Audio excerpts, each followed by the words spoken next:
What's up guys, and welcome back to another episode of the Summer Career Mode. This is episode number 13, and we start today's episode off with a look at what happened in the Summer European Championship 2024, or as you'll see, it was a France versus Netherlands final, and France ran out 3-1 victors in the end. So, yep, their third European Championship in the nation's history, their last one, of course, in the year 2000, where they beat Italy on a golden goal. My goodness, it's been a long time since golden goal was in use, but dear oh dear.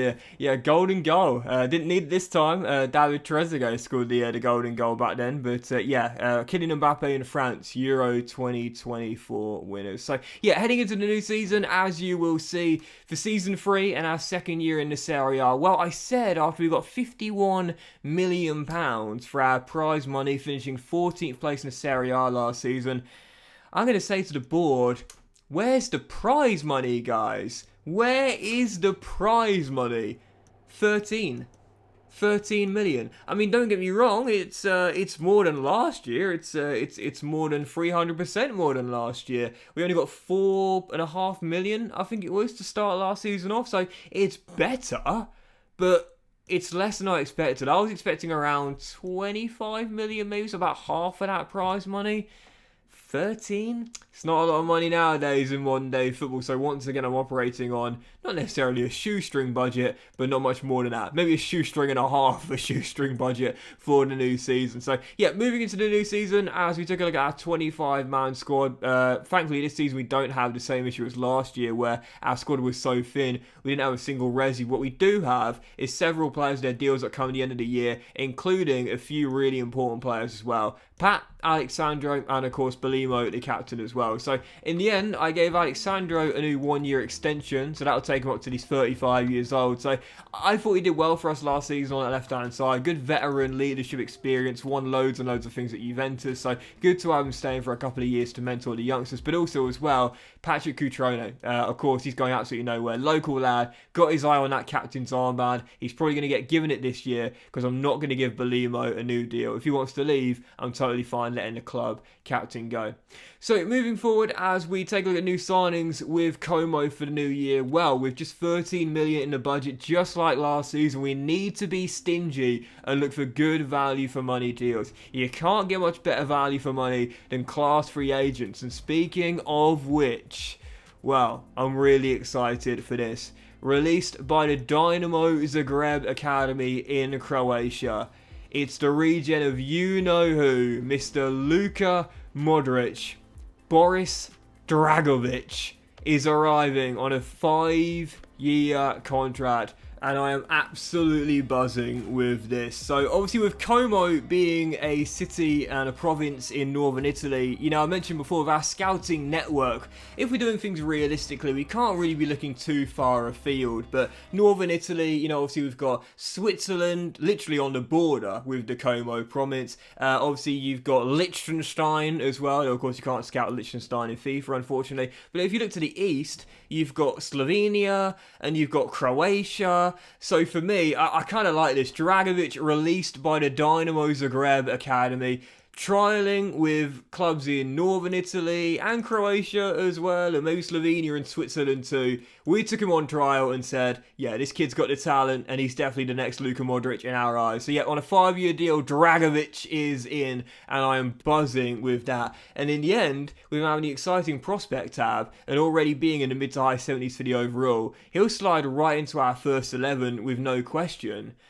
And he's also going to replace someone that I didn't plan to sell. Yes, after a really solid debut year at Como last season, we resurrected his career after being released by Liverpool. Inter Milan in the Champions League came calling, and it wouldn't be fair for me to stand in his way. If we're doing things realistically and a club of this stature want one of our star players, surely they would ask to leave and go elsewhere. Naby Keita, one and done at Como, and he is off and staying in North Italy as we goes to the San Siro. Yep, he's off to Inter Milano as Naby Keita has resurrected his career and leaves for a club record £25 million. A club record sale for our star midfielder. He might have only scored 1 goal last season, but his range of passing was really good. Had a handful of assists as well, and was really solid alongside Belimo, I felt, as a DLP. So yeah, Keita has gone. I didn't plan to sell him. I wanted to keep him, but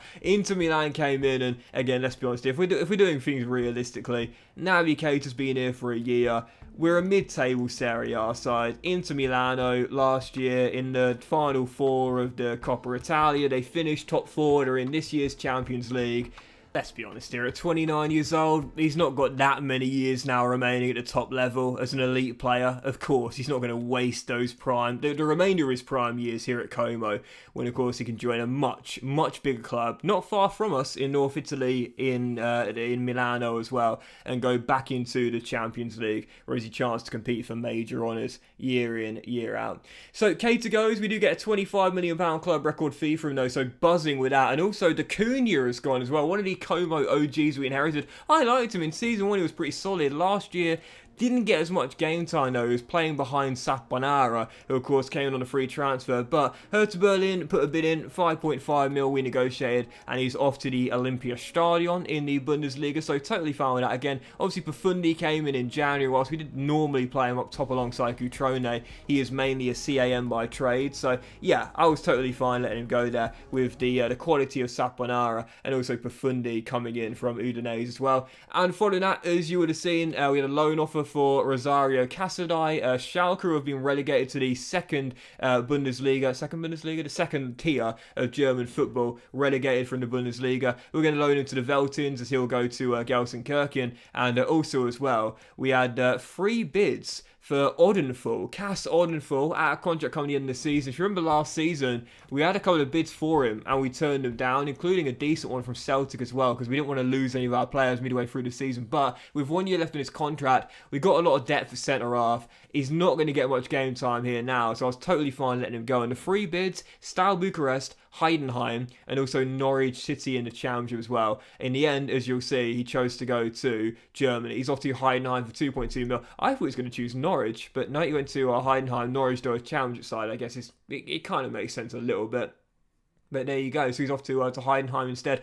Stefano Sturaro, one and done for the Italian. He's off to Stade Brest as well. Didn't really play him at all last season, I'll be honest here. Naby Keita and Belimo are my top 2 CMs. He's not got any quality to play further forward, and physically hasn't really got it to play centre half. So yeah, I didn't really play him much last season at all. He's not even a great passer of the ball either, so he didn't really fit into our system. So totally fine letting him go to Stade Brest in France for a small fee. Casadei does indeed go to the Gelsenkirchen Veltins Arena in Gelsenkirchen. Again, 66 rated. 18 years old, he needs to play. Like, obviously, he needs to play to develop. So, yeah, totally fine loaning him out. And I'll try and loan out a few other players as well. So, following that, after I raised our budget to around 41 million, Como never looked richer. I decided to reinvest it back in new signings. Obviously, as we know, we got £51 million for our prize money last year, but we were only given £13.5 million. Perhaps the board are thinking about expanding the stadium for next season, maybe reserving some money for that. But I've raised the money, not just through the prize money, but in this summer window by selling players. Now it's time to reinvest on the pitch as opposed to in the stadium. Now we're going to look at new signings. I'll look for a new backup goalkeeper, Pierluigi Golini, Manchester United Academy graduate. Very interesting indeed. But Golini is coming to his native Italy. 29 years old, 79 overall. Last year, obviously, Caprile started every single game for us because Padelli, now 38 years old and down to 64 rated. He's plummeting really, really quickly in terms of ability. We need a good backup goalkeeper for Caprile just in case worse comes to worse, but also as well to push him, you know. I always feel as though you need 2 decent quality goalkeepers, you know, mainly because if worse comes to worse, you might need to replace your current shot stopper. But if you haven't got a good stand-in, then it can really add in like complacency for your starting goalkeeper. You know, you look at Gavin Bazunu at Southampton last year, he really struggled in his full debut season in the Premier League. I think statistically he was considered the worst goalkeeper in terms of shot percentage to save ratio, I think. I might be wrong, I think. But there wasn't really a backup goalkeeper for Southampton that could come in and do a, you know, as good of a job, if you will, because Alex McCarthy, not great. You know, and obviously they lost Fraser Forster to Spurs as well for last season. So I feel as though every team needs at least one competent backup goalkeeper, primarily just in case worse comes to worse and the goalkeeper gets injured or suspended, but also to make sure there's no complacency on that starting goalkeeper, knowing he could be replaced if he's underperforming.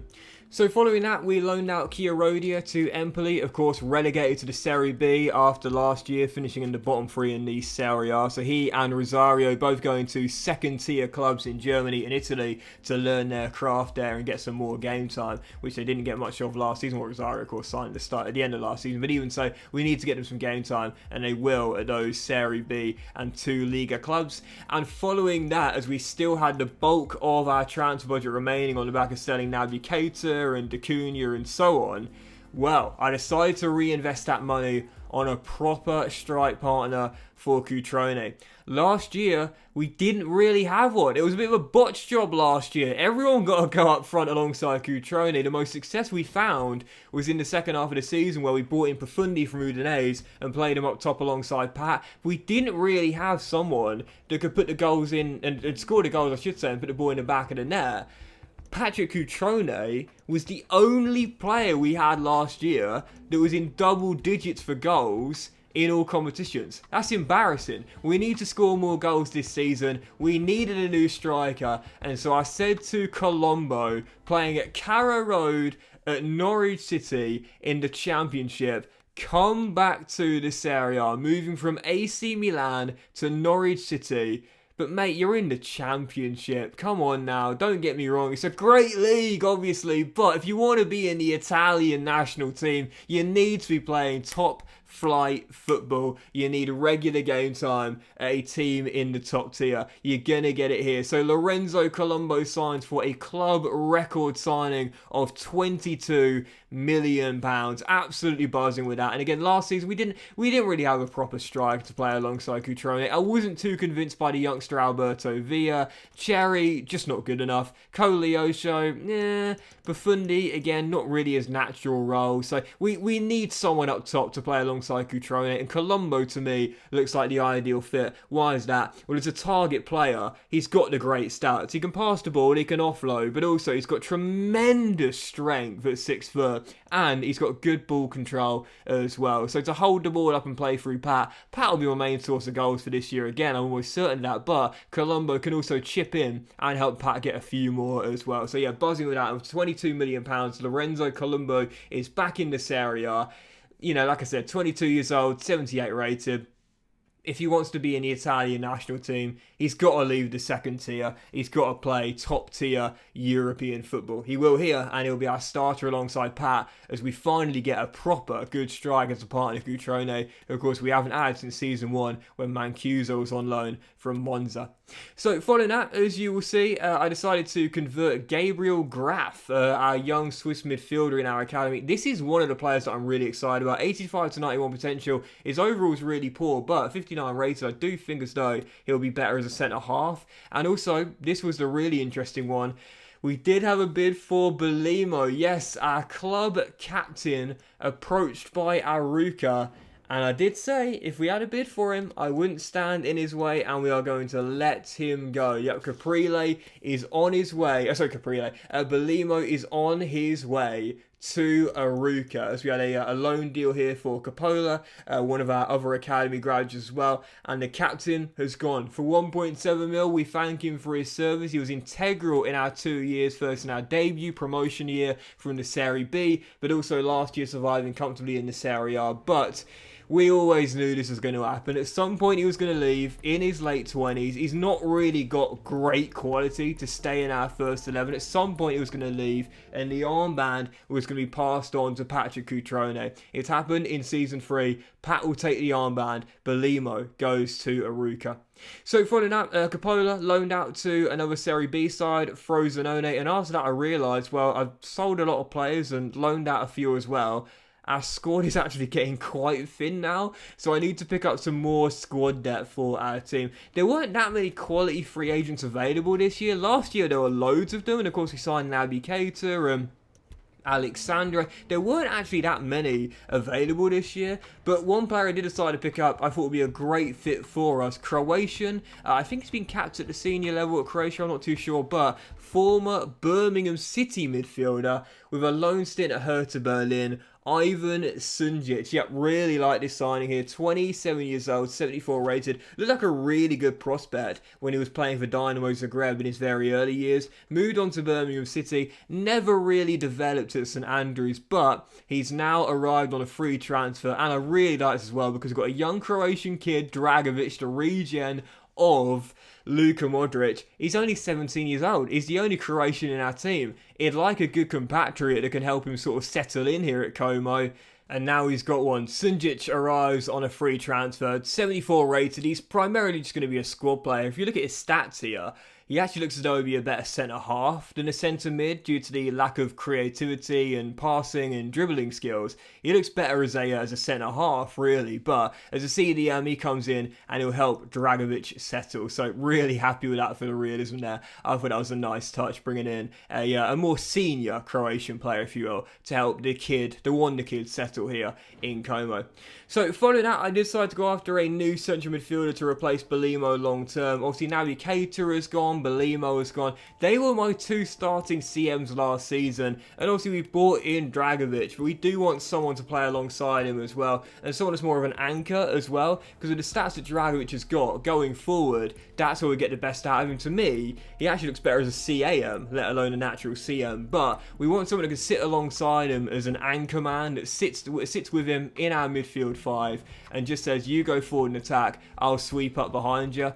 I wanted Eduardo Bove from Roma. Sadly, he had moved on to Mallorca in a Balearic island in Spain, so I couldn't get hold of him, but I saw that Southampton are still in the Championship, and I looked at their team and I was like, it's the same with like Colombo. Like, there's such class players there, and this is one thing which I really hope that EA look into as the years go by. When a team gets relegated in FIFA career mode, their star players are kind of happy just to sit in the second tier. And that's ludicrous. Like, okay, maybe some players won't mind. Maybe some players will show that loyalty. But a lot of players will say, sod this, I'm more than good enough to play in the top tier for perhaps one of the better teams. James Ward-Prowse is still at Southampton, even though they've now been in the Championship for what's going to be their third year. And obviously, Romeo Lavia, who's the player we picked up for just under £10 million, and to be fair, a massive sell-on clause, what's he doing? I mean, this guy's linked with Liverpool. He's been linked with some big European sides. Of course, 1 year at Southampton, he was class last year in real life at St Mary's in their relegation season after moving on from Manchester City. He's a class midfielder with great potential. Why would he just be sat there in the Championship with no desire to move on whatsoever? For the realism, that made no sense whatsoever. So I said to Romeo, listen, you want to play top tier football, you want to be in that Belgium national team every single time the international break comes round. You're probably not going to get much of a look in the Championship, but you will here in this area. Romeo in for just under £10 million. Massive sell-on clause, but he's the exact sort of player I want alongside Dragovic. As an anchor man, he'll be the guy that sits back, sits deep, protects our back three, and says to Boris, you go forward, you go and attack, I'm totally fine here, sweeping up just below you in this line here. So yeah, Lavia in, and I'm really happy with that. Just like Lorenzo Colombo. What's he doing in the second tier? Do you know what I mean? By now he should have moved on. If he's not going to go anywhere else for the realism, I'll take him off Southampton's hands and bring him in to Como. So for the first game of the season then, as you would have seen our team heading into the new season, we've upgraded to a 4-star quality team now. So realistically, we've improved a little bit, but not by much. There is still a lack of depth here as well, but we have improved a little bit. As you see, Gagliardini's about to leave to FSV Mainz in the Bundesliga for just over £5 million. But for the first game of the season, taking on Cagliari here away from home. For this season, you've seen our objectives there. Reached the last 16 in the Coppa Italia. Well, last year we got to the quarterfinals, so we should be able to do that, bar a really tough draw for us. And in the league, it's finished mid-table. That's where we were last season, 14th place. To me, I'm going to be a little bit more ambitious. We're going to go for a top 10 finish, possibly trying to sneak into a European place, but for the most part, finish mid-table, last 16 in the cup. Both of those objectives should be reasonably routine and easy enough to hit. Again, I'm targeting slightly better, last 8 of the cup like last year, and a top 10 finish in Serie A, but it's good to know the board are being a little bit realistic, especially after for the second year in a row, they've given us basically no money to work with. So yeah, following that, as you'll see, we had our first game, Cagliari away. We levelled through Patrick Cutrone, but we would end up coming up short. João Pedro won it for Cagliari late on in the game. game. And as Gagliardini would leave to Mainz directly after the game, said, sod this, I'm not having another year where we expect to lose every single game. Gagliardini goes to Mainz in the Bundesliga with £7 million. I knew I needed to replace him with a good quality centre-half that's several years younger, about the same in terms of quality and ability, but can also get much better as well. And I thought this guy would be an ideal fit. Yeah, moving on from Bergamo and leaving Atalanta. He barely played for them last season. He's not really sought out and seen as one of the best defenders in their team. They've got a class team, finishing in a European spot last season. So it's not a real surprise that one of their young players feels the need to leave to get more game time to develop his game. And in the final year of his contract, we've picked him up for £9.25 million. If you watch my Football Manager save, you would have seen me use this guy with Bournemouth. But he had a lot more pace in that save, not so much here. But he's still got ridiculous strength. Yet welcome to Como 1907. Caleb Akoli, 91 strength. This dude is a tank. 6'3", low high work rates, and I'm buzzing with this. We need someone that's really physical in our back line alongside Ibrahim Abamba and also Martinelli as well. Gagliardini didn't really have any kind of physicality whatsoever. He was a decent ball playing defender because he's not really a centre half. He's a centre mid or a holding mid, but we converted him to BPD. He doesn't want to play there anymore, so he's gone to Mainz to possibly get a position change. We've brought in Caleb Akoli, again, just over £9 million. But I've got to say, this guy looks really, really good. Shows great potential, 23 years old, and again, 76 rated for just over 9 million. And with the stats he's got, already 91 strength and still getting better. I'm really happy with that signing right there. He'll pioneer Ibrahim Abamba and also Martinelli in our back three as well, and hopefully he'll help us be a bit more physical and tighten up as well. So yeah, moving on, following game, taking on Napoli as we had a loan bid for Wisdom Amy. Man, all the loan bids coming in, but I love it as well, man. We need to loan out a youngster to get them more game time. Anderlecht wanted to take him to the Pro League there, so we'll definitely get some game time there, so I'm happy with that one there, as he barely played for us at all last season. But yeah, following game, first game at Como this season, welcoming Napoli to Lake Como, and oh, goodness gracious me. What's that old saying? If you're going to score your first goal for your new club, make sure it's a memorable one. Lorenzo Colombo definitely got the memo. Yep, Profundi dinks it into the middle, and our star new club record signing, number 9, with the swivel acrobatic kick, hits it low, hits it hard, and finds the bottom corner. Como take the lead courtesy of our club, Como find a leveler courtesy of our club record signing for 22 million. But it was his strike partner that would get us the goal to surely give us the 3 points. Patrick Cutrone, 2 in 2 for our new club captain and the local lad, our top scorer last year, gets us the goal to put us in front for the first time in the game. Sadly, we couldn't hold on to the 3 points in our first win of the season. Napoli would find their level with 10 minutes to go, but it still wasn't a bad result, to be fair. From a goal down to claim a point, Gavi rescues Napoli a point on their first away day this season, but I'll take it. 2-2 draw, not a bad result there whatsoever against one of the stronger sides in division. We will take the point, even though we were close to getting our first win against Napoli in the save thus far.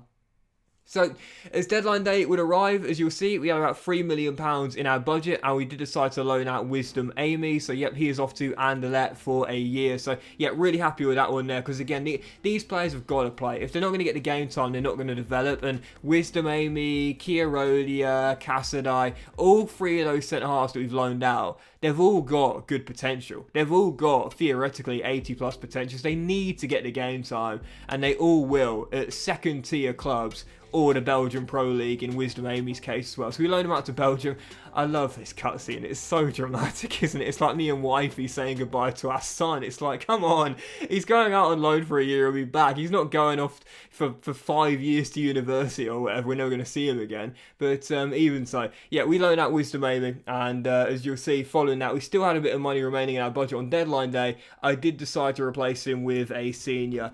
Yep, welcome to Como. I think 8-time Serie A winner, several-time Coppa Italia winner, bit of a legend at Juventus, Leonardo Bonucci. Contract up come the end of last season. I kept my close eye on him. I wanted to see whether he'd retire or not. He decides to stay on. 37 years old. 74 rated now, so clearly not in his prime, but Bonucci is in just to be a veteran and a squad player and a dressing room leader for our young players. We talk about winners' experience, especially in Italian football. Bonucci has got that in abundance for all the years he won the Serie A with Juventus. So yep, Leonardo is in on a 1-year deal just to be a dressing room leader and a mentor, add some winners' experience to our team, and of course give us some much needed squad depth as well. He'll barely play, obviously, but he's just here really to be a dressing room leader. Speaking of, we got another one, but this guy will definitely play. Yup, Leonardo Spinazzola, released by Roma in the summer. I was waiting for someone to sign him because he's clearly got the quality. 31 years old, yes, but 81 overall and still really, really solid. I thought it was like Naby Keita. I was waiting for someone to sign him and no one picked him up. So I thought, well, maybe they're looking at the injury-prone tag and thinking, do we really want to take a gamble on this guy? Give him a 2-year deal, guaranteed paycheck, and then he gets injured and barely plays in the 2 years. Maybe that's what the clubs were thinking, but to me, I thought, yeah, he's definitely worth taking a punt. No doubt about that. So Spinazzola is in being released by Roma. We're going to pick him up. And he, like Bonucci, two of the members of Italy's Euro 2020 championship winning squad. So they're both in to add some dressing room experience to the team, some winning experience too, and some squad depth as well. Though Spinazzola, I think, is going to start on our left-hand side. And for Alexandro, now 33 years old, in his advancing years, I thought this would be a pretty cool idea for Alexandro. Last year he played left midfield for us, and he was good, don't get me wrong, but he's nowhere as quick as he used to be. He's now 33 years old. Physically, he's kind of lost his pace. He's not much stamina nowadays either. I thought, with his range of stats, great defensive capabilities, why can't he be an LCB? Defensively, he's really, really solid. He's 5'11", so he's tall enough. Yes, girls on Tinder, you heard me right. He's tall enough for 5'11". I think as an LCB, Alexandro, in his final year or two, would do quite well in there alongside Ibrahima and also Caleb as well. So Spinazzola and Bonucci arrive, two of Italy's Euro 2020 heroes, on free transfers come in, and after we make our 8th new signing, that would do it for the summer window. And I have to say, I'm really liking how the team is looking. Yes, we lost some real quality. Naby Keita for 25 million, the Cunha, the captain Belimo, Gagliardini as well, but we've definitely improved this team. We're now up to 4-star. The question is, can we get the results on the pitch and get off to a better start than last season? But that will end today's episode of the Summer Kuruma, guys. So big thank you for watching. Enjoyed it. If you have, then please do drop a like. So you'll have a fantastic day, and I'll see you for the next episode of the Summer Career Mode very soon.